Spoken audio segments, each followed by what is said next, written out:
Copie conforme. Le crissement du caoutchouc brûlant l'asphalte, le choc, la tôle qui crie, se cambre, se plie, se crispe sur elle-même. Puis soudain un silence presque aussi douloureux. Le lendemain, les habitants de Saint-Just, petite ville du Nord, apprennent par le journal local le décès d'Antoine Kérac, au volant de l'Audi emprunté à son père. Au lycée, on observe une minute de silence pour ce jeune camarade. 3 jours plus tard, les obsèques sont célébrées dans l'église principale de la ville, que les habitants nomment avec une pointe d'orgueil cathédrale Sainte-Clotilde. Devant l'autel se tiennent M. Kérac, médecin et ancien sportif de renom, et sa femme dont les traits sont dissimulés derrière une voilette de tulle noir. De toute évidence, elle accuse le coup. Hormis quelques notables ayant jugé leur présence opportune, l'église demeure presque vide. Tout au fond de la nef, une jeune fille assiste à la cérémonie. Depuis l'accident, Sophie s'est dérobée au quotidien, concentrée ou plutôt envahie par une ritournelle de questions. Que faisait Antoine de nuit dans la voiture de son père? Que s'est-il passé pour qu'il dévie de sa route et se fracasse sur cet arbre? Consciente de la vacuité de sa démarche, la police avait conclu à une inattention du jeune homme. Elle s'accroche à la certitude d'un mystère sous-jacent et ressasse le film de leur histoire. Elle fréquentait le même établissement qu'Antoine depuis le CP, mais le hasard les avait vraiment mis en relation 3 mois avant l'accident. Un soir d'hiver, en rentrant, elle avait entendu des cris plaintifs en provenance du jardin. Un fox terrier, la patte couverte de sang, implorait son aide. Elle l'avait accueilli, ou plutôt recueilli, soigné, adopté et nommé Milou. Chaque jour, elle allait le promener. Et c'est lors d'une de ces balades que le chien avait bondi sur un jeune homme blond arrivant à contresens. Elle avait ravalé sa déception, il avait proposé de partager le chien. Sophie se demandait pourquoi elle n'arrivait jamais à restituer le visage de son ami. Il restait flou, et elle en éprouvait une culpabilité ténue. Rien dans le comportement d'Antoine n'attirait la sympathie. Chacune de ses expressions, chacun de ses gestes, sa voix même, évoquait une sorte de raideur, quelque chose de monocorde. Au lycée comme ailleurs, on le tenait à distance, par une indifférence polie. C'était d'ailleurs un phénomène curieux, personne n'aurait pensé à se moquer de lui, mais il était tenu à l'écart. Sophie se remémorait une fois encore les étapes de leur approche. Il y avait d'abord eu ces rendez-vous fixés au parc d'Outremont, où Antoine lui laissait Milou pour repartir comme un voleur. Puis il était resté. Il ne disait pas grand-chose et Sophie était plutôt gênée par sa présence. Pour tout dire, elle le trouvait ennuyeux. Pourtant, ce n'était pas le terme exact. Antoine semblait plutôt absent. Il ne posait jamais de questions, ne formulait aucune demande. Sa sœur, à laquelle elle s'en était ouverte, avait identifié un caractère taciturne. Quoi qu'il en soit, c'était irritant. Alors, par provocation, elle s'était mise à lui livrer tout ce qui lui passait par la tête, et bientôt des états d'âme plus personnels. À sa grande surprise, Antoine savait écouter. Mais décidément, l'humour lui faisait défaut. 10 fois, elle eut envie de l'envoyer promener, et pourtant, ce garçon l'intriguait.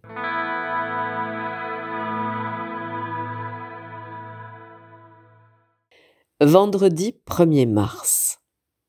Impossible de voir Sophie, suis sous le choc.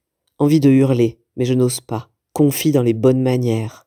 Je tourne en rond dans ma chambre, je vais devenir fou. La seule échappatoire est ce cahier, moi qui déteste écrire. Samedi 2 mars. Je suis terrassée. Je déroule en version rapide la totalité de mon existence au crible de cette nouvelle donne. Un odieux puzzle, prend forme, tout se tient, c'est clair, même si je ne comprends pas encore précisément les conséquences de cette révélation. C'est pour mettre de l'ordre dans mes pensées que je décide d'écrire ici. Il y a 2 jours, je voulais à tout prix retrouver une médaille remportée lors d'un séjour au ski.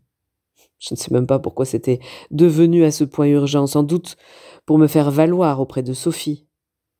En tous les cas, j'ai retourné toute la maison, avec la ferme intention de retrouver la preuve de mes exploits, y compris dans les tiroirs du bureau de mon père, lieu sacré et interdit.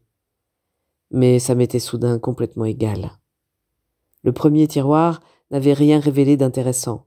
Un rapide coup d'œil dans le second allait me conduire à la même conclusion quand mon regard a été attiré par une pochette de maroquinerie assez sophistiquée. Apparemment un album accroché par un élastique à un dossier cartonné d'un format plus grand. Dans cet album, des photos de moi enfant. Curieusement, je n'ai aucun souvenir de la maison devant laquelle je pose. Pas plus que des vêtements que je porte. Au dos du cliché, une indication écrite de la main de ma mère mentionne Antoine, 8 ans, 2000. Or, je suis né en 2009. Je n'arrive pas à me détacher de ce portrait qui me procure un sentiment de malaise. Dans l'espoir d'y trouver une explication, j'ai ouvert le dossier cartonné. Son contenu m'informe bien au-delà de mes attentes. Les jours défilent et Sophie reste enfermée dans sa bulle de souvenirs. Seule une information pénètre le rempart qu'elle oppose au réel. Une certaine Madame Kérac a été admise à l'hôpital des Myosotis où travaille sa sœur. Il ne s'agit pas d'une véritable dépression, mais plutôt d'un état d'hébétude dont rien ne semble pouvoir sortir la pauvre femme. Le terme de pauvre femme concernant la mère d'Antoine étonne Sophie. Elle ne l'a pas vue souvent, mais elle garde d'elle l'image d'une superbe créature au caractère bien trempé. Mue par une sorte d'inspiration, elle décide de lui rendre visite au plus tôt. Les Myosotis, avec ses jolis jardins soignés au milieu desquels trône une fontaine, ressemblent plus à un hôtel qu'à un hôpital. Elle pénètre dans le bâtiment par la porte principale et suit le panneau fléché indiquant accueil. Une hôtesse, absorbée par son travail, lui indique le numéro de la chambre sans la gratifier d'un regard. La porte est ouverte. Une femme blonde est assise dans un lit, les yeux dans le vide. Sophie s'approche, mais rien ne lui permet de savoir si Madame Kérac a conscience de sa présence. Sans trop savoir pourquoi, elle prononce le prénom d'Antoine. La femme s'agite, lui jette un regard en coin, puis égrène un chapelet de paroles incohérentes. Sophie croit comprendre « Mon petit garçon, fauché par une voiture, 2 fois, j'ai préparé un gâteau. » La litanie dure à peine quelques secondes, après quoi, épuisée, Madame Kérac s'enferme à nouveau dans le mutisme. Sophie attend un long moment avant de prendre congé. Pourquoi cette visite renforce-t-elle l'intime conviction que l'accident d'Antoine n'est pas le fruit du hasard? Les propos entendus ne livrent pourtant aucune clé. Le choc imposé à la mère d'Antoine semble avoir rompu le cordon sanitaire qui préserve chacun de sa part de folie. C'est la seule conclusion auquel Sophie aboutit. La vague d'espoir nourrie à l'idée de cette visite s'estompe et Sophie replonge dans un état d'apathie dont elle ne cherche même plus vraiment à sortir.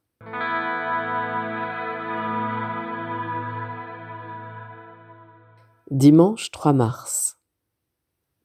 Il n'y a aucune erreur, ce n'est pas moi. C'est comment appeler ça? Mon frère? Mon original? Le vrai Antoine? Je viens de découvrir la plus stupéfiante des vérités. Mes parents ont eu un premier enfant, fauché par une voiture à l'âge de 8 ans. Ma mère en avait conçu un tel chagrin que mon père avait désespérément cherché une solution pour la consoler. Cette solution lui vint d'une relation dans le milieu médical américain, le docteur Henbert. Dans le dossier en carton figure une lettre signée de sa main, expliquant à mon père que par amitié pour lui, il a réussi à convaincre son équipe de faire une tentative de clonage reproductif, car il s'agit bien de cela. J'ai relu le courrier plusieurs fois pour en être certain. La réussite d'une telle entreprise n'est pas garantie, explique-t-il. L'expérimentation sur des sujets humains en est à ses prémices, et l'opération allait avoir un coût exorbitant. Si malgré ces éléments, mon père désirait persévérer dans cette voie, il attendait dès que possible à Baltimore pour discuter des formalités. Mon père avait-il consciemment prévu cette éventualité? En tout cas, il avait fait prélever et congeler des cellules sur le corps d'Antoine. Je ne sais qui, de ma mère ou lui, porte la responsabilité de cette décision, mais le projet s'était réalisé, puisque je suis là. Un compte-rendu médical assez minutieux concernant la procédure suivie est joint au dossier. En résumé, des cellules prélevées sur le corps de leur enfant mort seront fusionnées avec des ovules énucléés de ma mère, afin de reconstituer un nouvel embryon. C'est la partie la plus incertaine. Ensuite, il suffit de réimplanter cet embryon dans son ventre, comme pour une fécondation in vitro, et le tour est joué. Autrement dit, elle a donné vie à un enfant mort, un Antoine bis, moi, le jumeau, la copie conforme du petit Antoine de la photo. Sauf que 9 ans se sont écoulés. Ce détail ne semble aucunement la gêner. Dans une copie manuscrite d'une lettre envoyée au docteur Henbert, ma mère exprime sa profonde reconnaissance de lui avoir rendu un fils qu'elle croyait perdu, et le bonheur de revivre les 8 plus belles années de sa vie. Henbert décline poliment l'invitation à être mon parrain. Je resterai le parrain de l'ombre, car espérons-le, d'autres petits Antoine suivront, avait-il écrit. Il ajoute être ému d'avoir redonné à maman le goût de la vie. Bande de malades. Moi, je n'ai plus le goût d'écrire.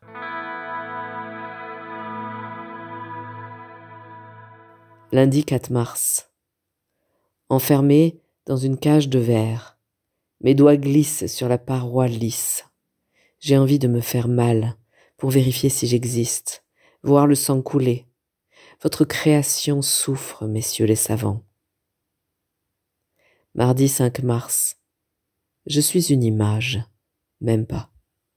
Juste un transparent qui n'existe que pour mieux révéler l'absent. C'est l'autre Antoine qui vit ici, dans cette maison, dans cette famille, depuis 18 ans. Bien sûr, je n'avais pas de mots pour le dire, mais je sentais bien que mon escarcelle d'amour restait vide, malgré le simulacre d'affection. Et pour cause, cet amour ne faisait que me traverser, s'adressant à un autre que moi.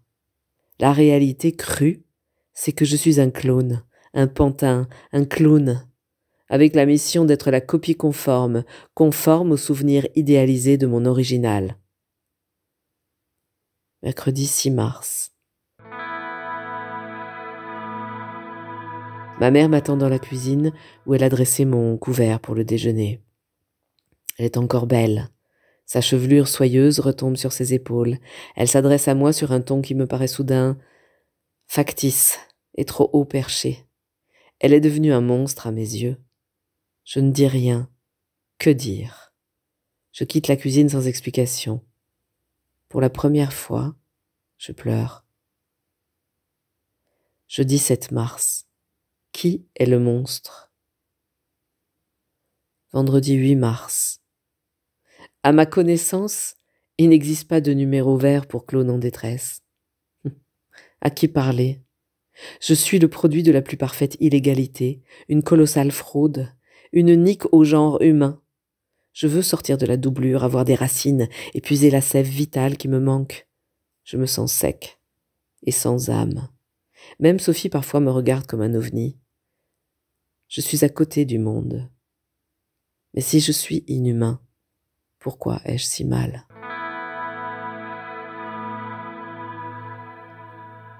Samedi 9 mars. Lourd comme du plomb, mon corps reste inerte, refuse d'obéir. J'ai envie d'être un enfant que l'on console, mais je n'ai plus l'âge. J'ai envie de prendre Sophie dans mes bras, mais je me sens si peu homme. Dimanche 10 mars. Qu'est-ce qui m'empêche d'être vivant? Je suis un clone? Et alors? Derrière l'image, il y a moi. Je vais leur montrer qui je suis. Je pique 200 balles à mon père et je file acheter un jeans et un sweat. Le sweat de mes rêves. Je jubile. Aujourd'hui, je veux étonner Sophie, je vais étonner Sophie, je peux étonner Sophie. J'ai envie de l'emmener à la mer, pourvu qu'elle accepte.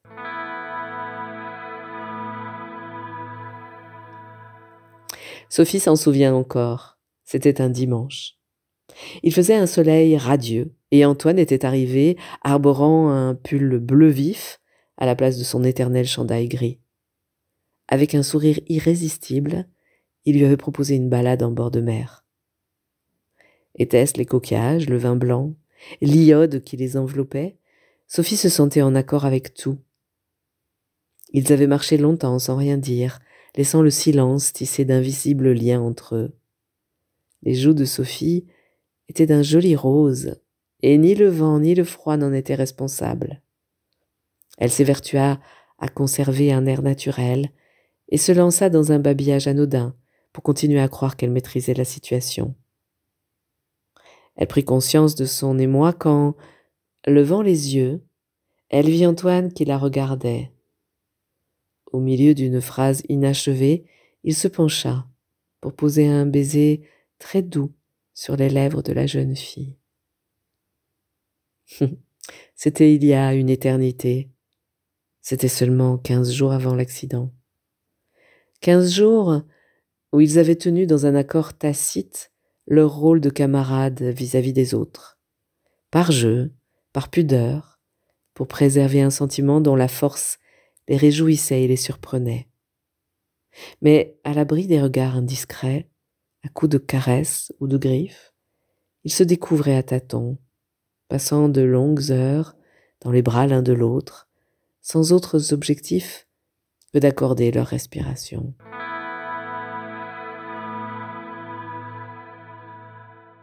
C'est une épaisse enveloppe en papier kraft, arrivée au courrier, qui interrompt son séjour en purgatoire. Sophie découvre, protégée par du papier bulle, un cahier d'écolier et une enveloppe blanche qui porte la mention « à ouvrir après avoir pris connaissance du carnet ». Les pages de celui-ci sont couvertes d'une écriture en bâtonnet, fine et allongée. La surprise passée, Sophie reconnaît l'écriture d'Antoine. Sans réfléchir, elle cherche un endroit pour s'isoler et trouve refuge au grenier. Là, assise par terre sous le vasistas, elle plonge dans la lecture du manuscrit posthume. Dans l'angle supérieur droit de la page figure la date, 12 avril. Pas le temps d'écrire. De toute façon, ça pourrait se résumer en un mot. Sophie. 16 avril. Avec Sophie, Je n'ai pas de mots assez grands, en fait. C'est presque angoissant. Je fais finir par tomber de mon nuage et ça va faire mal, mais ça vaut le coup. Elle secoue ma carcasse, cette fille. Elle me rend vivant. 19 avril. Je crois que je suis amoureux. 20 avril. Peut-être que je peux y arriver. Je veux dire, à être humain. 29 avril. 2 jours que je compulse des magazines de science. Non, je ne suis pas un être humain, juste un hybride. Un ex-voto auquel on apporte des cierges et de l'encens. Une image sainte dont on cultive la représentation. Un clone qui ne pourra jamais se reproduire. C'est écrit là, devant moi, noir sur blanc. J'ai envie de les tuer. Sophie referme le cahier, reste longtemps sans bouger, la tête penchée, en appui sur une des poutres de bois, puis enfin les sanglots. Son instinct ne l'avait pas trompée. Pourtant, elle n'avait pas la moindre idée du drame que vivait Antoine. Soudain, une question cruciale s'impose. D'où lui est venu ce colis? L'adresse d'une étude notariale apparaît lorsqu'elle retourne le paquet. Elle aperçoit alors la petite enveloppe blanche. Elle l'avait totalement oubliée. À l'intérieur, une feuille de bloc-notes lui est adressée. Sophie, ma belle terre d'amour, j'aurais tant voulu avoir quelques racines à planter sur tes contrées accueillantes. Pardonne-moi de ne t'avoir rien dit, j'en étais incapable. Aujourd'hui, si tu reçois cette lettre, c'est que je ne suis plus près de toi. Je sais que c'est brutal, mais je ne t'aurais de toute façon pas mené bien loin. Ton Antoine, toujours aussi peu doué avec les mots et la vie.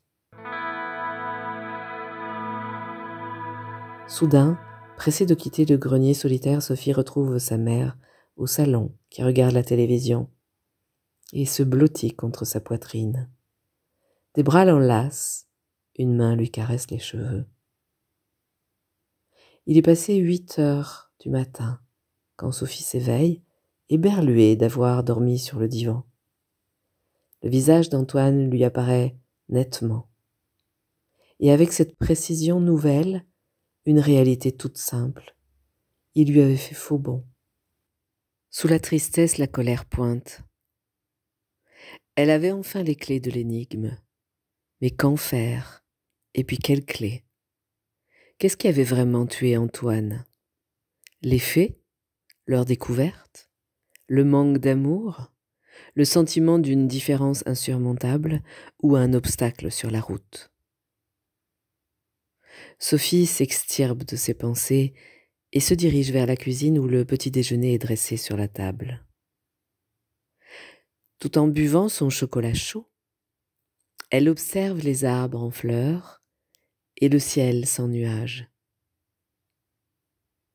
Soudain, depuis son ventre, une force. Sophie s'étonne, sourit, laisse faire, et puis accepte ce oui à la vie qui fait surface.